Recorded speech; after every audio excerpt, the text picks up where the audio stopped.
Hi guys, Jordan here. Today we're going to be going over a maintenance on this tank right here. Going to clean the filter, going to trim the plants, going to do a whole water change. It's going to be a full video on just how I maintain this tank. What I will probably start by doing is actually doing the filter.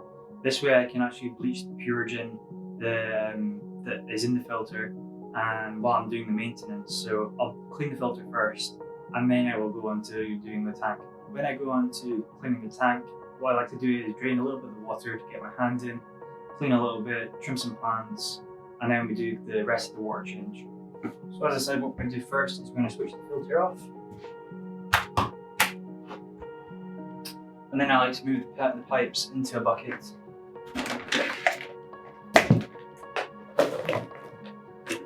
So that when I'm actually cleaning the filter, when I'm actually taking the filter off, I'm not actually pulling on the pipes. One thing to mention, you should actually lock the filter first, because then if you don't, it'll start siphoning and you'll end up draining the tank through your pipes. So we've got that done. We're going to move the pipes to the side, bring the filter down. I recommend using a towel when you're doing this because you don't want to soak your floor, and it is very possible that you do. First of all, removing this right here, which is your pipes. And just move that into the bucket. So you got your bucket. And then I like to remove the head of the filter. First of all, actually, I like to pour a wee bit of water into the bucket to avoid the filter spilling over everywhere.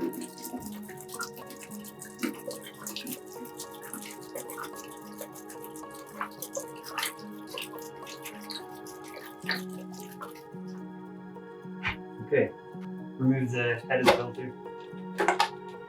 All filters will be different. This is a very small one. This is actually the Waze Filter Smart 100 Thermo. As you can see, thermo because of the inbuilt heater. Let's put that to one side. And let's have a wee look inside.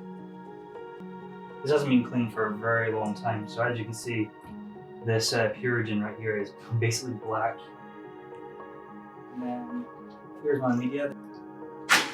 And then I have a sponge here just to catch any large pieces of debris.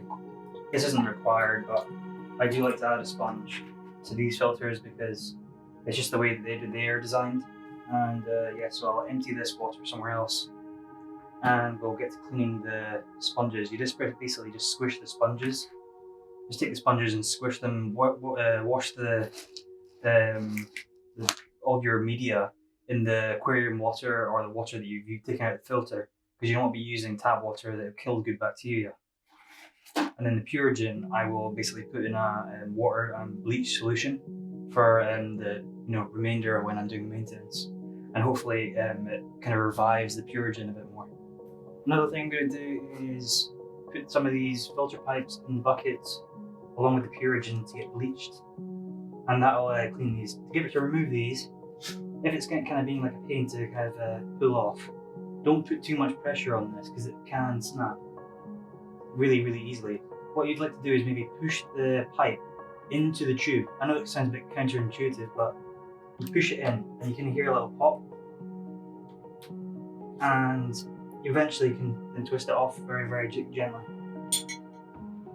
And I'm also going to be cleaning these pipes as well. So now I'm going to be just cleaning the glass first, then we're going to do a lot of trimming. It's going to be quite a lot of trimming. So using a little sponge, I'm only going to do this roughly.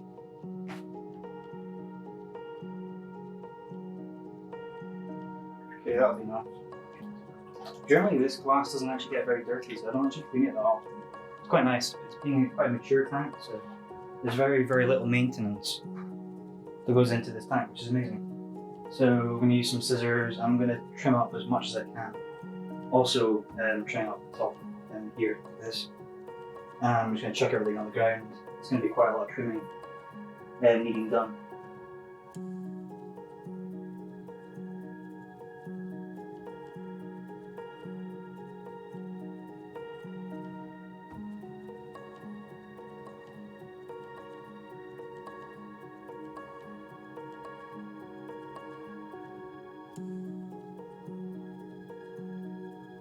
Okay, so what we've done is we've trimmed a lot of the plants. A lot of the plants are on the floor here, as you can see.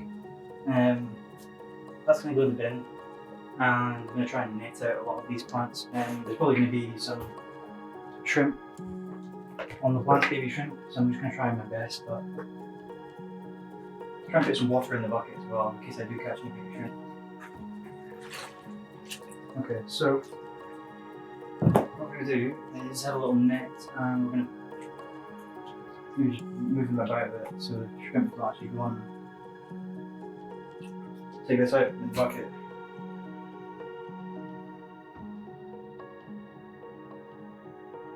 If I don't get all the moss, it's not going to be the end of the world, as it will attach itself back to a surface. It's quite hard not to catch any shrimp doing this, because there is about 200 shrimp in this tank, and it's only a 60 centimeter to 60F, so it's not exactly a lot of water. Because it's almost impossible to net out the ones at the bottom without catching shrimp, I have to kind of use tweezers, just kind of get the moss. Bit of a pain, but it is what it is. This is the downfall of having moss in a tank. It's lovely to look at, but it's a pain to maintain, and trimming is just almost impossible to keep it neat. So definitely a consideration when you're trying to put moss in your tank. Is going to be a pain to maintain.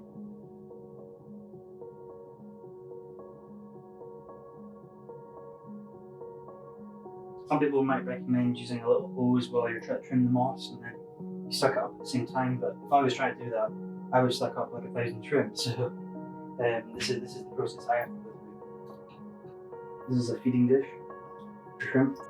So what I'm going to do now is I'm just going to take a toothbrush to some of the rocks that I know need cleaning.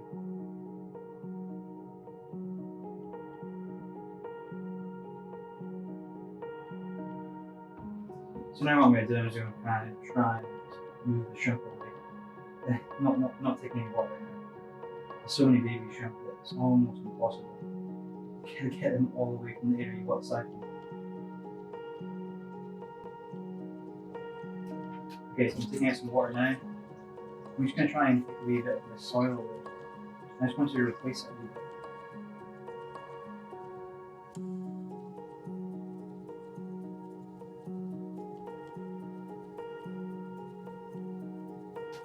So what I'm going to do now is add a wee bit more cosmetic gravel to the places that I check out, and hopefully the shrimp move while I'm doing it. And then I'll mix this in with the old stuff to make it look a bit more natural. Don't need a lot of this. As you can see, the gravel is much lighter in colour. That's kind of why I wanted to revamp it a wee bit.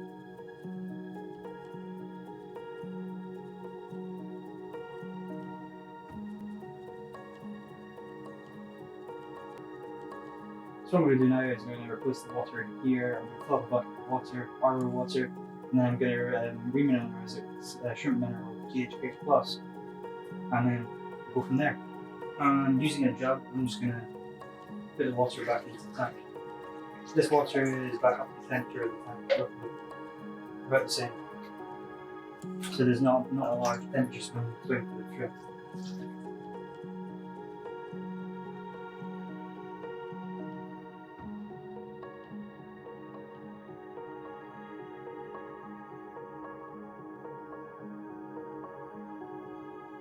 So now you can see the tank's a bit more clean. You've got to just dry off the glass a wee bit.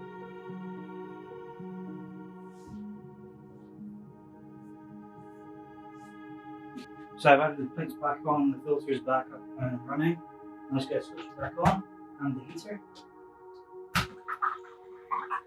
you're going to get the bubbles coming out. It's going to be a bit cloudy, smoky. As the filter running, as you can see, there's a lot of dust and stuff and waste coming out because I've just cleaned it. But this will clean up. What I like to do after a water change is add some of this Aquapure from Aquatics, and also some special blending therapy for the bacteria. Basically, the Aquapure gives you clear water. Just going to add some of this now. This is the therapy for it basically gives you a healthy environment for your fish and livestock. And then this is a special blend. It's also a bacteria, good for your beneficial bacteria in your filter and in the substrate, etc.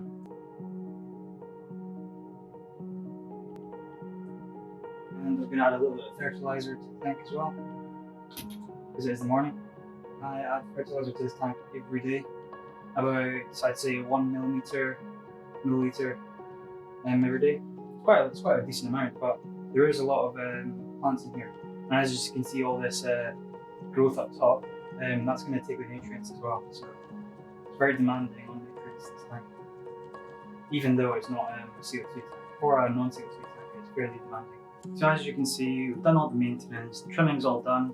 It's quite nice now, but it's quite cloudy. This will clear up in a day or even half a day. It's just going to take a little bit of time, and maybe I'll take some short clips and put it at the end of this once it's cleared up. So thanks for watching, and if you've enjoyed this video, obviously hit the like button, subscribe, leave me a comment as well. Let me know what you thought about my maintenance schedule and how do you do it differently. What do you do? Tell me what you do, and I'll see you next time. Cheers.